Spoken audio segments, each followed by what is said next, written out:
देशातील कष्टकरी कामगारांच्या प्रमुख 11 संघटना आणि या प्रमुख 11 संघटनांसह अखिल भारतीय राज्य सरकारी कर्मचारी महासंघ असे देशभरातले राज्य सरकारी कर्मचारी 70 ते 80 लाख आणि एकूणच कष्टकरी कामगार ज्याला आपण वर्किंग क्लास म्हणतो असे करोडो कर्मचारी आज रस्त्यावर एक दिवसांचा नॅशनल संप करतायत। या नॅशनल संपाच्या माध्यमातून या देशभरातील कष्टकऱ्यांची जी गळचेपी केली जाते ते या कामगार साहित्यांना या सरकारी कर्मचाऱ्यांचा आणि एकंदरीत कामगार वर्गाचा तीव्र विरोध आहे आणि त्याच्या निषेधार्थ हे संपूर्ण कर्मचारी वर्ग कामगार वर्ग आज रस्त्यावर उतरला आहे। आज केंद्र सरकारनं मग केंद्र सरकारचा कुठलाही विभाग असो, केंद्र सरकारचा LIC असो, बँकिंग असो, हे सर्व जे डिपार्टमेंट आहेत, हे सर्व जे युनियन्स आहेत या संपवण्याच्या दृष्टिकोनातून वाटचाल सुरू केलेली आहे। सद्यस्थितीमध्ये कुठल्याही नागरिकाला कायमस्वरूपी रोजगार मिळू नये अशा पद्धतीची एक व्यवस्था शासनाच्या माध्यमातून केली जाते।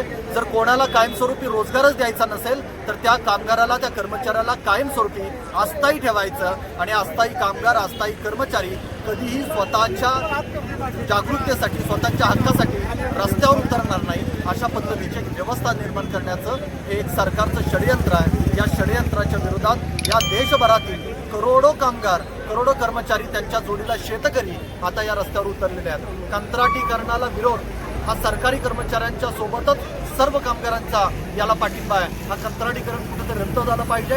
कंत्राटीकरणाच्या माध्यमातून या देशातील युवकांची शोषण केलं जात आहे, हे शोषण कुठेतरी थांबायला पाहिजे। हाही एक प्रमुख मागणी आहे। जे कर्मचाऱ्यांना एक पेन्शन मिळत होती ते पेन्शनचा जो अधिकार आहे तोही काढून घेतलेला आहे। आता सगळ्यांना त्यांनाही अस्थायी केलेला आहे। अशा पद्धतीच्या विविध मागण्यांच्या अनुषंगानं देशभरातील कामगार कर्मचारी आज रस्त्यावर उतरत आहेत आणि या शासनाचा निषेध करत आहेत।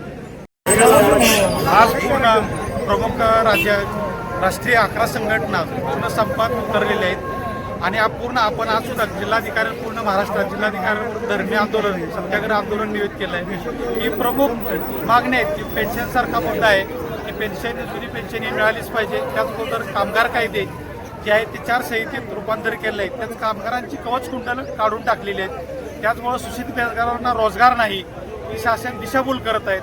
त्याचबरोबर महत्त्वाचं म्हणजे संघटन आहे की एक पूर्ण संघटना सर्व शासनाच्या संपवण्याचा घाट घातलेला आहे की प्रत्येक संघटना ही कशी संपवली जाईल याकडे शासन लक्ष देत आहे। शासनानं सत्तेवर येत असताना राज्य कर्मचारी संघटनेनं जी आश्वासनं दिली होती त्या आश्वासनाचं आज शासनाला विसर पडलेला आहे। एकही आश्वासन दिलेलं आहे त्याचं आजपर्यंत पालन केलेलं नाही।